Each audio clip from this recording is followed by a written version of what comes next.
ఎఫెసీయులకు రాసిన పత్రిక 2వ అధ్యాయము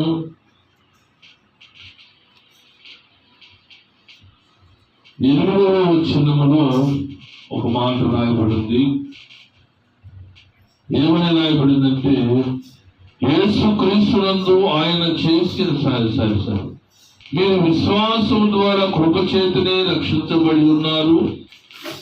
ఇది మీ వలన కలిగినది కాదు, దేవుని వరమే. అది క్రియల వలన కలిగినది కాదుగాక. కనుక ఎవడనో అతిశయపడ విలువలేదు. మరియు వాటి యందు మనము నడుచుకొనవలెనని దేవుడు ముందుగా సిద్ధపరిచిన సత్క్రియలు చేయుటకై మనము క్రీస్తునందు స్థిరపరచబడిన వారమై ఆయన చేసిన పని అయి ఉన్నామని రాయబడింది. దేవునికి స్తోత్రం. హల్లెలూయా. పిల్లరా, బైబిల్ గ్రంథములో రాయబడిన మాటలు మరొకసారి మనము ధ్యానం చేస్తే, మనము అక్కడ 10వ వచనం చివరి మాట ఏముందంటే, ఆయన చేసిన పని అయి ఉన్నాము అని రాయబడింది. ఏమి ఆయన పని చేశాడు? ఏ పని ఆయన మనలను చేసింది అంటే, తన స్వహస్తాలతో ఆయన మనలను మట్టి నుండి తీసి తన రూపాన్ని మనకు అనుగ్రహించాడు. అందును బట్టి దేవునికి స్తోత్రం చెల్లిద్దాం. హల్లెలూయా. ఆయన నోటి మాట ద్వారా సమస్తాన్ని కలగజేసిన దేవుడు. మానవుని మాత్రమే కేవలం ఆయన చేతులతో ఆదములో నుండి ఆయన మట్టిని మనిషి రూపము దాల్చి ఆ మట్టిలో ప్రియులారా అవయవాలని దేవుడు ఊపిరితో నిర్మించాడు. దేవునికి స్తోత్రం. నిర్మించిన ఈ మనుషుడుగా మారిన తర్వాత ఈ మనుషుడు ఏం చేయాలి అంటే, దేవుడు మన కొరకు ఏదైతే ముందుగా సిద్ధపరిచాడో ఆ సిద్ధపరిచిన ఆ పనిని మనం చెయ్యాలంట. దేవునికి స్తోత్రం చెప్పండి. ఇప్పుడు ఒక మాట మనం చెప్పుకున్నాం. ఏదైనా మనం ఒక కుటుంబాన్ని గురించి మనం ఆలోచన చేస్తూ ఉన్నప్పుడు, మన బిడ్డల విషయంలో, చదువుల విషయంలో కానీ, వారి భవిష్యత్తు విషయంలో కానీ, ఏ పరిస్థితుల్లోనైనా మనం ఏం చేస్తామంటే ఒక ప్రణాళిక కలిగి ఉంటాము. నా బిడ్డలో ఈ రీతిగా ఉండాలి, ఈ ఆలోచన కలిగి ఉండాలి, ఈ జీవితము జీవించాలని ఏ మనుషుడు, ఏ కుటుంబము కూడా ఆ ఆలోచన ఏ విధంగా చేస్తుందో ఆ రీతిగానే దేవుడు కూడా తన పిల్లలు పుట్టిన ముందుగా ఒక ప్రణాళిక వేసుకున్నాడు. ఆ ప్రణాళిక వారు ఎలాగ ఉండాలని కోరుకున్నాడు అంటే, మనం పోయిన వారం చదువుకున్నాం. ఆత్మానుసారులుగా బ్రతకాలని కోరుకున్నాడు అంట. గలతీయులకు రాసిన పత్రిక 5వ అధ్యాయం 6వ వచనములో మనం పోయిన వారం చదువుకున్న మాటలే. ఆత్మానుసారమైన బిడ్డలుగా బ్రతకాలి, పరిశుద్ధులుగా ఈ లోకములో జీవించాలి, ఇదిగో నీతి క్రియలను జరిగించువాడుగా బ్రతకాలి, ఇదిగో భూమి మీద నా పోలికలో ఉన్నవారు, నా రూపములో ఉన్నవారు, నా పని చేసే విషయములో శ్రద్ధ కలిగిన వారుగా ఉండాలని ఆశపడ్డాడు. అది ఆయన ముందుగా నిర్ణయించిన ఆ పని. అది అందుకని మనం మరొకసారి దీంట్లో వెళ్దాం. ఆ మొదటి వచనాన్ని ఎఫెసీ రాసిన పత్రికలో రాయబడిన మాట ఏంటంటే, మరియు ఆయన ఏమన్నాడంటే, వాటి యందు మనము నడుచుకొనవలెనని దేవుడు ముందుగా సిద్ధపరచబడి ఉన్న సత్క్రియలు. దేవుడేమని కోరుకుంటున్నాడంటే, మంచి క్రియలంటే పిల్లల మంచి పనులలో, మంచి జీవితములో, మంచి నడవడికలో మనుషుడు అనేవాడు ఎలాగ నడవాలంటే ఆత్మానుసారమైన మనిషిగా బ్రతకాలంటే దేవుని స్వరూపములో నిర్మించబడిన ఈ మానవుడు దేవుని నడవడికలోనే బ్రతకాలని కోరుకున్నాడు. దేవునికి స్తోత్రం చెబుదామా? హల్లెలూయా. మనిషి రూపం ఎవరిది అంటే దైవ స్వరూపం. అవునా కాదా? నీ నా రూపం ఎవరిది అంటే మన తల్లిదండ్రులది కాదు, మన తాతలది కాదు. ఎవరిది చెప్పండి? దేవుని రూపం. ఈ దేవుని రూపమును నీవే చేయాలి. నిర్మించబడిన అనుసారముగానే నడవాలని కోరుతున్నాడు. దేవునికి స్తోత్రం. ఒక మాట నందంటే ఆ ఎఫెసీయులు రాసిన పత్రికలో చదువుకున్నాం. 4వ అధ్యాయంలో 23-24 వచనాల్లో ఏమని రాయబడింది అంటే చూడండి, ఆ మాటలు మీరు చదవండి. కావున మునుపటి ప్రవర్తన విషయములో అయితే మోసకరమైన దురాశల వలన పడిపోవు మీ ప్రాచీన స్వభావమును వదులుకొని మీ వృత్తి యందు నూతనపడిన వారై నేను యథార్థమైన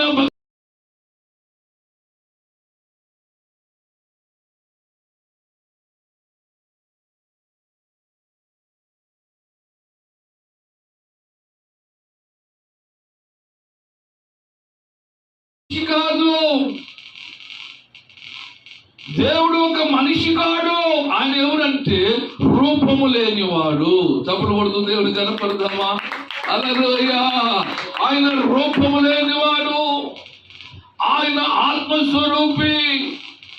ఆయన ఎలాంటి వాడంటే మరణించగలడు, ఇదిగో మరణించగలడు, మరలా బ్రతకగలడు. దేవునికి స్తోత్రం. దేవుడు అనేవాడు ఈ లక్షణం కలిగి ఉండాలి. మనమైతే చెప్పండి, మనం దేవుళ్ళమా? ఎవరికైనా 10 రూపాయలు సహాయం చేస్తే సంఘానికి కానీ ఇతరులకు కానీ 10 రూపాయలు సహాయం చేస్తే ఆయన ఏమంటాడు చెప్పండి?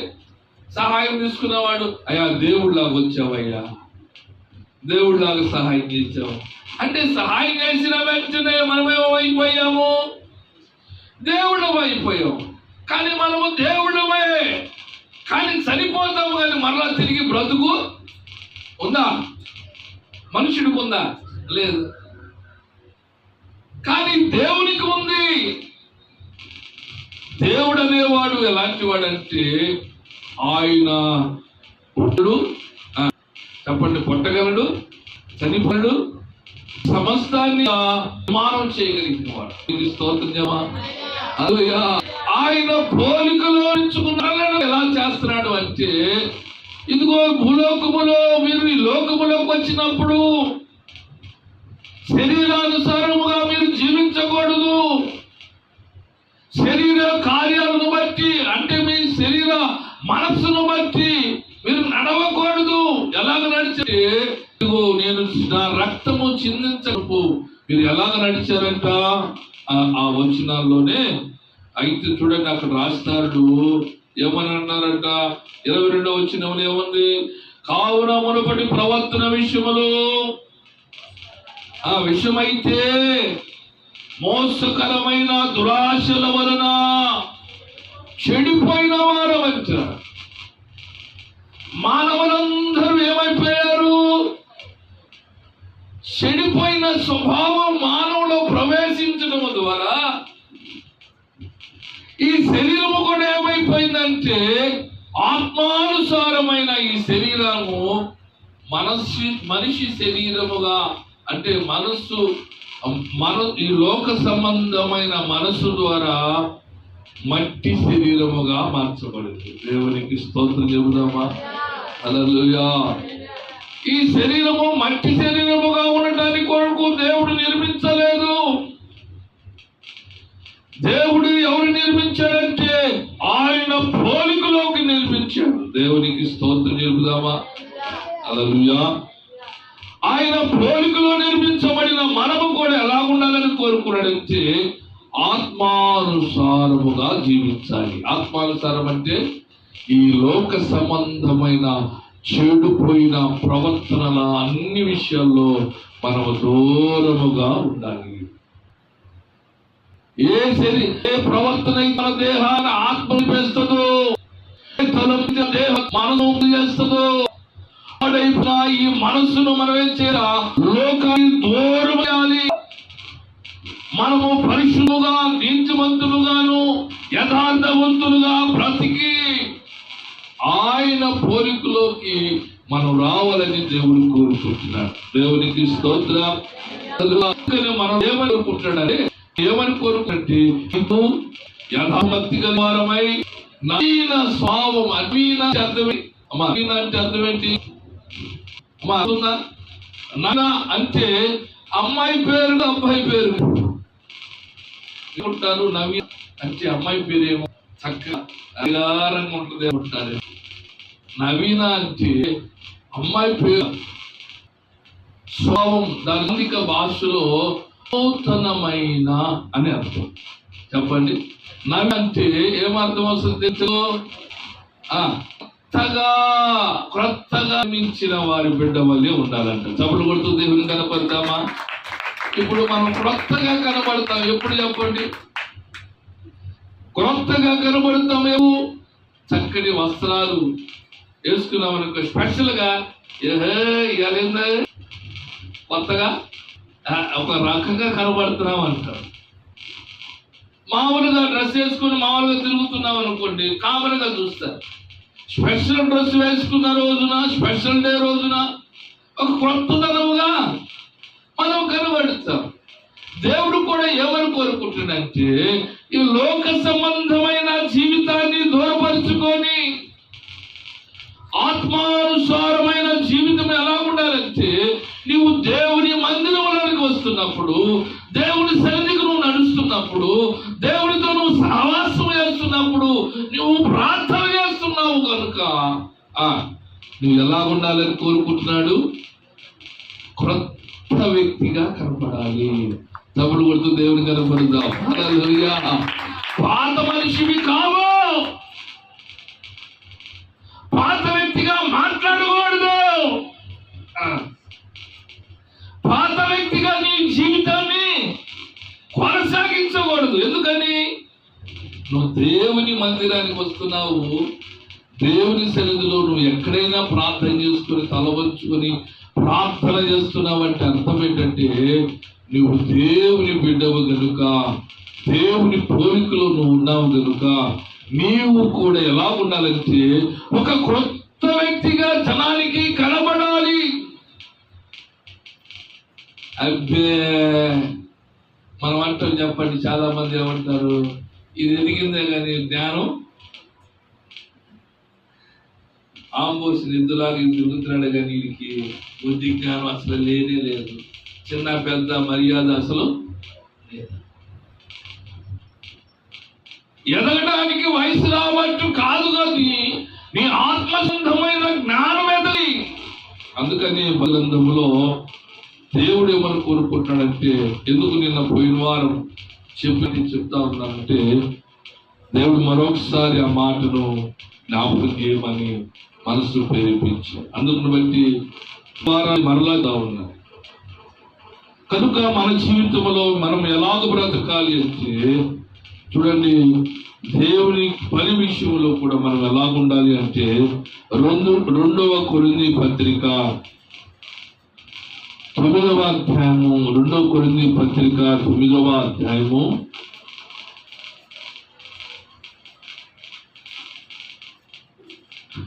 9వ అధ్యాయము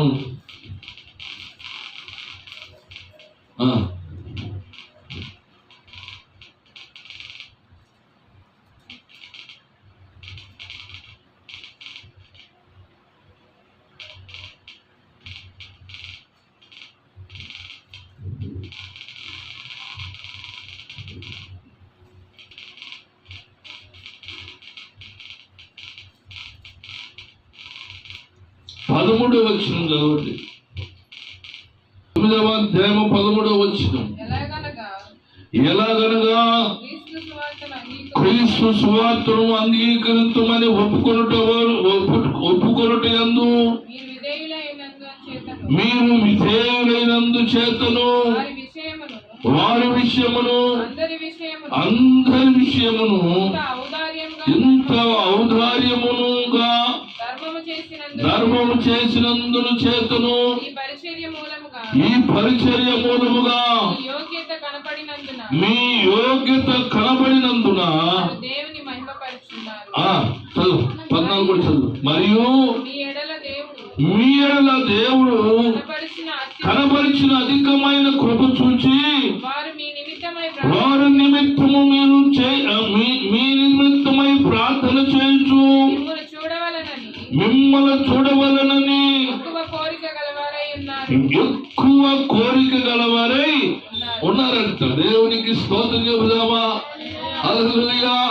ప్రియులారా, దేవుని సన్నిధిలో మీరు ఎలా ఉన్నారంటే, దేవుని సన్నిధిలో ఇదివరకు మునుపట్టి ప్రవర్తన విషయములో మనము చెడిపోయిన వారము, పాపములో పడిపోయిన వారము, పాపముల చేత అపరాధముల చేత సత్యపడిపోయిన మనల విషయములో దేవుడు కృపను అనుగ్రహించి ఆయన మన పాపముల విషయములో తన సిల్వ రక్తము చేత శుద్ధి చేసిన తర్వాత ప్రభు దగ్గర ఒక తీర్మానం చేసుకున్నాం. ఏమని చెప్పండి?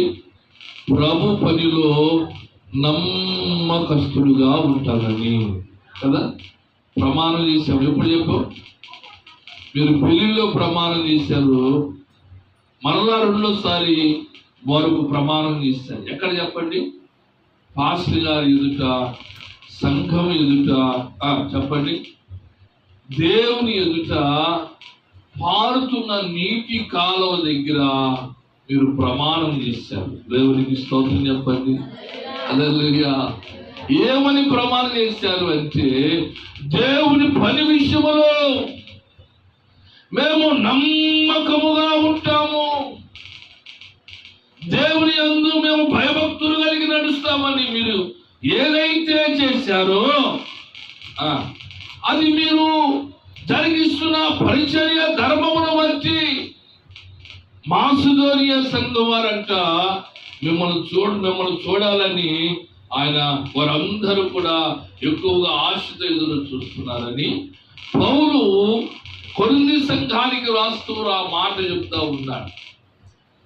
నేను చెప్తున్న మాట ఏంటంటే, నేను చెప్పాలనుకున్న మాట ఏంటంటే, మీరు ఎంతగా దేవుని పరిచర్యలో ముందుగా ఉంటారో మీరు ఉండే ఆ పరిచర్య ధర్మాన్ని బట్టి, మీరు జీవిస్తున్న ఆ జీవితాన్ని బట్టి అనేకులు సంఘములో విస్తరించడం ద్వారా, సంఘము సరిహద్దులు విశాలపరచడం ద్వారా ఇతరులు ఉన్న ప్రాంతములో, మనకు బయట ఉన్న ప్రాంతము ప్రజలు కూడా ఈ సంఘాన్ని చూడాలని ఎక్కువగా ఆశపడతారు. చప్పుడు కొడుతూ దేవుని కనపడదామా? హల్లెలూయా, హల్లెలూయా. అందుకని చూడండి, అందుకని మనం ఏం చేయాలంటే అపోస్తుల కార్యము 2వ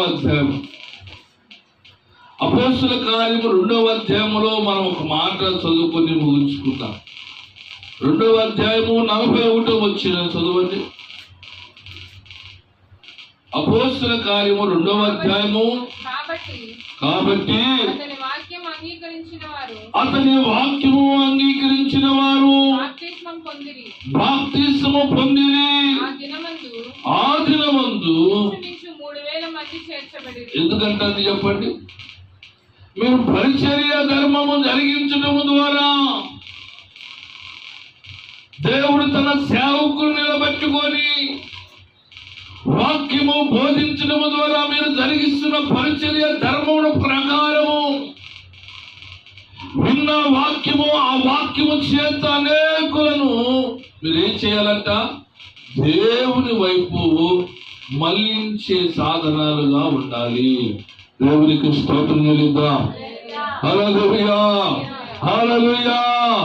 దేవుడు మీ ప్రవర్తనను బట్టి, మీ నడవడికను బట్టి, మీ మాటలను బట్టి సంఘము క్షేమాభివృద్ధి పొందితే,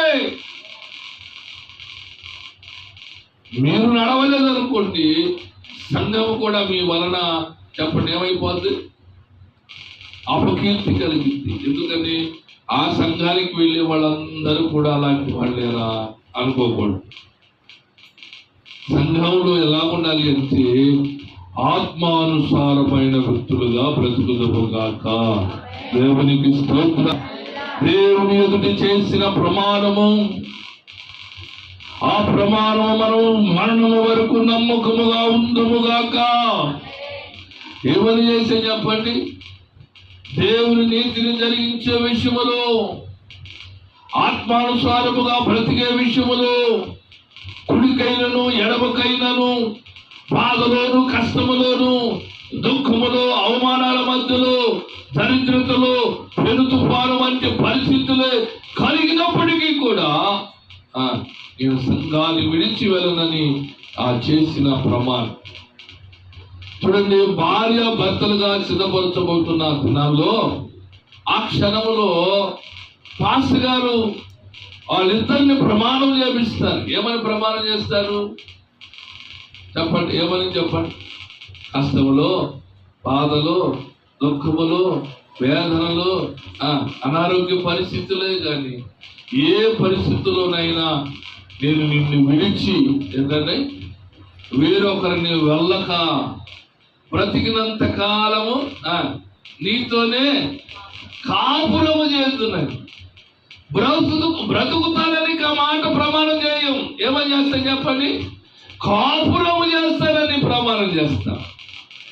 కాపురం అంటే ప్రియులారా, బాధలు, దుఃఖములు, వేదనలు, నిందలలో, అవమానాల మధ్యలో ప్రియులారా భార్య భర్తలుగా ఉన్నవారు ఇదిగో దరిద్రం వచ్చిందని నువ్వు నాకు అక్కర్లేదని విడవదు. ఎందుకని? చేసిన ప్రమాణం ఎలాంటిది? ఏమని చేస్తా? వాడు తలకాయ పగలకు వచ్చినా చెప్పండి, కాళ్ళు ఇళ్ళకు వచ్చినా, వాడు మందు దాగొచ్చి ఇల్లు తిప్పికొచ్చినా కానీ ఏం చేస్తారు?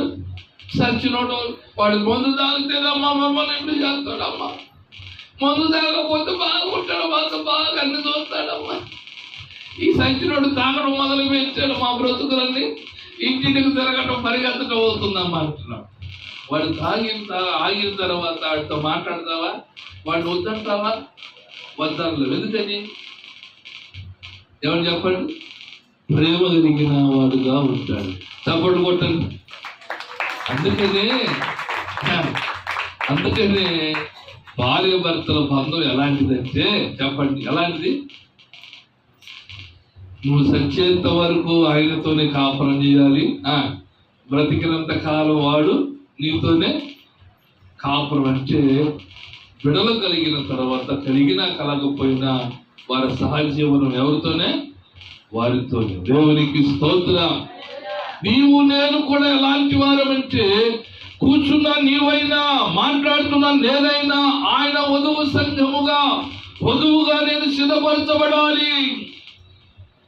పెండ్లి కుమార్తెగా నేను ఉండాలి, సిద్ధపడాలి. నా పెండ్లి ఆ అనుభవం ఎలా ఉండాలంటే నాలో మచ్చైనను, డాగైనను, కరంకమైనను, మడతైనను ఏది లేని స్త్రీగా నేను దేవునికి కనపడాలి. దేవునికి స్తోత్రం చెబుదామా? హల్లెలూయా. పెళ్లి చేసుకునే విషయంలో స్త్రీ ఎంత పరిశుద్ధురాలుగా కావాలని కోరుకుంటాడో దేవుడు కూడా మనల్ని ఏం కోరుకుంటున్నాడంటే ఆత్మానుసారమైన జీవితం వ్యక్తిగా బ్రతకాలని కోరుకుంటున్నాడు. దేవునికి స్తోత్రం. దేవుడిలో ఏమైనా పాపం ఉందా చెప్పండి? దేవుడిలో పాపం ఉంటుందా? పాపం ఉందంటే మనిషి దేవుడు ఎట్లా అవుతాడు? పాపం ఉందనుకోండి, పాపములో ఏలుబడి చేస్తున్నాడు అనుకోండి, దేవుడు మనుషుడు కాడు. మనుషుడు దేవుడు ఎప్పుడు అవుతాడు? దేవుని మీద ఎప్పుడు అవుతాడు అంటే ఆత్మానుసారమైన వ్యక్తిగా నువ్వు జీవించినప్పుడే. ఈ లోక సంబంధమైన ప్రవర్తన విషయంలో ఆ వీటన్నిటిని దూరం చేసుకొని ప్రభుతో మనం ఉండగలిగిన రోజున దేవుడు మనలను ఆయనతో కూడా తీసుకుని వెళ్తాడు. సభలు కొడుతూ దేవుడు కనపడదామా? హల్లెలూయా. 42వ వచనం కూడా చూడండి. చెప్పండి, చదవండి, మరలా చదువు. కాబట్టి 41వ వచనం కూడా చదువుతున్నాను. కాబట్టి వాక్యమును అంగీకరించిన వారు బాప్తిస్మము పొందిరి. ఆ దినమందు ఇంచుమించు 3000 మంది చేర్చబడిరి. వీరు అపోస్తుల బోధయందును సహవాసమందును రొట్టె విరుచుట యందును ప్రార్థన చేయటమందును ఎడతెగగా ఉండాలని దేవుడు సిద్ధపరిచాడు. దేవునికి స్తోత్రం. ఏది ముందుగా మన కొరకు సిద్ధపరిచాడంటే అపోస్తుల బోధలోను, అపోస్తుల యొక్క సహవాసములోను, అపోస్తుల యొక్క రొట్టె విరుచుటలోను, అపోస్తుల యొక్క ప్రార్థనలో మనుషుడు ఉండాలని ఆయన మన కొరకు ముందుగా సిద్ధపరిచాడంట. దేవునికి స్తోత్రం చెప్పండి. మనం ఏం చేస్తామంటే చెప్పండి, మనం ఏం చేస్తాము? ఏ సేవకుడైతే నీ కొరకు నియమించాడో, ఏ సేవకుడి దగ్గరికి వెళితే నీకు యోగ్యతగా అర్హత కలిగి దేవుని సంఘములోనికి అంటే దేవుని రాజ్యములోనికి నిన్ను పవిత్రపరిచి పరిశుద్ధపరిచి ఇదిగో నీ కొరకు శ్రమపడి నీ కొరకు ప్రయాసపడి నిన్ను పరిశుద్ధురాలుగా ఏ సేవ అయితే నీ కొరకు సిద్ధపరిచి నీ ఇంటికి పంపిస్తాడో ఆమెతోనే నీ జీవిత కాలం ఆ సంఘ సహవాసములోనే నీ బ్రతుకు దినాలన్నీ కూడా ముగించుకోవాలి. దేనికి అలాగే ఇక్కడ రక్షణ, ఎక్కడ రక్షణ పొందినా అక్కడ ఇక్కడ గాడు ఇక్కడ వారు అది ఏ వ్యక్తి ఎత్తి కడతాడో ఆ వ్యక్తి ఆ వ్యక్తి జీవితంలో నీకు వస్తుంది. అవునా? ఈడుదని ఆడని ఈడు కాదని ఆమెకని ఇంకొక ఆమెను ఎంతమందిని పెంచుకున్నా ఈడు పలానోడు భార్యలు అంటారు కానీ మరి అది వేరే వాడు ఈడు కాదు. దేవుడు సంఘమును ఎందుకు ఏ సంఘానికైతే సిద్ధపరిచాడో ఆ సంఘములో నువ్వేం చేయాలి? ఏం చేయాలి చెప్పాలి? స్థిరపరచబడాలి. దేవునికి స్తోత్రం చెప్పండి. ఎంతగా స్థిరపరచాలంటే నీవున్న ఆ సంఘము కొరకు, అంటే సంఘము ఒక పాస్టర్ది కాదు. పాస్టర్దా? నీ ఇంటికి వచ్చి నీ కొరకు నీ కష్టములో నీ బాధలో నీ దుఃఖములో నీ చిన్నతనము నుండి పెద్ద అయిన తర్వాత వృద్ధాప్యంలో కూడా నిన్ను విడవకుండా నిన్ను వెంబడిస్తూ నీ కొరకు ప్రార్థన చేస్తున్న ఆ సేవకుడు ఎందుకు నిన్ను నిర్మించాడు అంటే నీవు అపోస్తుల యొక్క బోధలో పెరుగుతావని. దేవునికి స్తోత్రం. అపోస్తుల యొక్క సహవాసములో పెరగాలని, ఇదిగో ప్రార్థనలో సహవాసములో రొట్టె విరిచే క్రమములో కూడా ప్రార్థన జీవితములో కూడా ఒక క్రమముగా నువ్వు బ్రతుకుతావని దేవుడు అది సిద్ధపరిచే ఆయన సిద్ధపరిచింది. చూడండి, మనం ఈ లోకములో ఏది తప్పిపోయినా ఆయన పరలోక రాజ్యంలోకి వెళ్ళాలి. సంఘము ఒక ఇల్లు లాంటిది. చెప్పండి, సంఘం ఎవరిది? ఒక ఇల్లు, ఒక కుటుంబం. ఆ కుటుంబములో నువ్వు ఎలా ఉండాలి అంటే కుటుంబము కొరకు నువ్వు ఏ రీతిగా అయితే నీ బిడ్డల కొరకు ప్రయాసపడుతున్నావో, స్త్రీ కానీ పురుషుడు కానీ, సంఘము గురించి కూడా నువ్వు ప్రయాస పడాలి.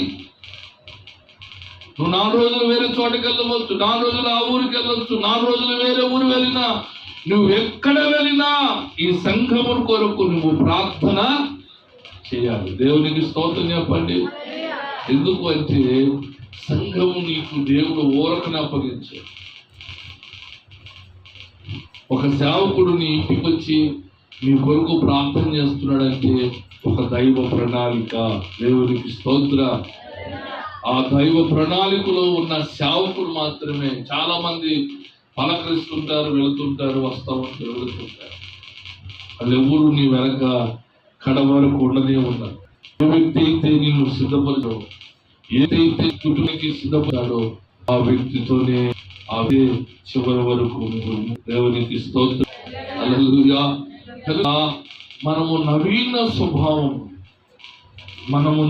స్వభావం. ఇదివరకు లోకములో వాళ్ళ కొరకు పరిగెత్తు చేసి ఇప్పుడు చేసిన తర్వాత అనిపించుకుంటున్నాము. ఎవడికి చేశావు? మా కోసం చేశావా? ఎవడికి పెట్టా? మాకు పెట్టా? నువ్వు పెట్టావు, పిలిచావు, తినమన్నా తిన్నావు, అంతేనండి. ఎవడికి చేసావురా అంటారు. కానీ దేవుడు అలా నిన్ను అన్నాడు అననే. నువ్వు చేసినదంతా సేవకుడికి, సంఘానికి చేయవు. ఎవరు చేస్తున్నావు? దేవుని పని కొరకు, దేవుని రాజ్య కట్టే విషయంలో నశించిపోతున్న ఆత్మలన్నీ ప్రభుకు నువ్వు అప్పగించాలి. గొర్రె కనాలి, గొర్రె అభివృద్ధిలోనికి రావాలి. దేవునికి స్తోత్రం. గొర్రెలను కాల్చేవాడే కానీ కనేవాడు కాదు. గొర్రెలు కనేది ఎవరు చెప్పండి? గొర్రెలు కనేది సంఘ విశ్వాసం, కాల్చేది కాపరి అంటారు. దేవునికి స్తోత్రం. కనుక దేవుడు ఏదైతే ముందుగా సిద్ధపరిచాడో ఆ సత్క్రియలను మనం చేసేవారుగా ఉంటూ ప్రభు రాకడలో మనమందరం ఎత్తబడదుగాక. దేవునికి స్తోత్రం. దేవుడు ఇచ్చిన మాట దేవునికి ఆశీర్వదించుగాక. తనలో వచ్చండి, ప్రార్థన చేసుకున్నాం. ప్రార్థన. హల్లెలూయా, హల్లెలూయా, హల్లెలూయా, హల్లెలూయా. స్తోత్రం.